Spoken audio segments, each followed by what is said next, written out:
The universe of Dark Souls begins in a world of timeless gray, ruled by everlasting stone dragons beneath a foggy sky.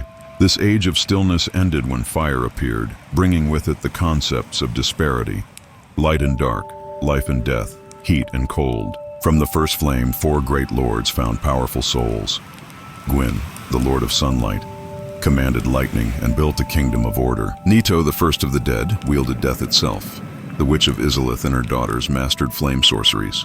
And finally, the furtive pygmy discovered the dark soul, from which humanity itself was born. With these powers, the lords overthrew the dragons and began the Age of Fire, a golden era of gods and kingdoms. Yet fire is not eternal. As the flame waned, so too did the power of the lords. Desperate to preserve his age, Gwyn sacrificed himself, burning his soul to rekindle the flame and delaying the end. This act cursed humanity with the undead dark sign, binding them to cycles of death and hollowing. The first game, Dark Souls, follows the chosen undead, one among many drawn to the prophecy that a hero would succeed Gwyn. This journey takes the undead through a crumbling world of fallen kingdoms, slumbering dragons, and fading gods. In the end, the chosen undead inherits Gwyn's task, either to link the flame and extend the Age of Fire once more, or to let it die and usher in the Age of Dark, the time of humanity. But the cycle does not end.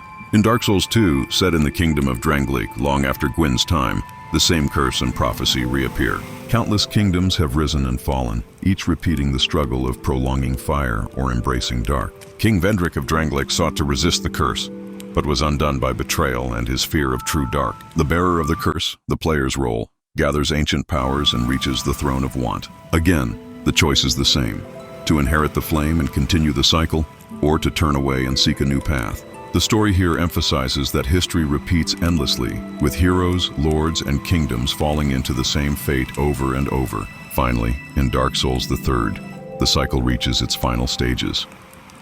The first flame has grown so weak that it cannot be rekindled by a single lord. Instead, beings known as the Lords of Cinder, powerful figures who once linked the fire, are resurrected to sacrifice themselves again.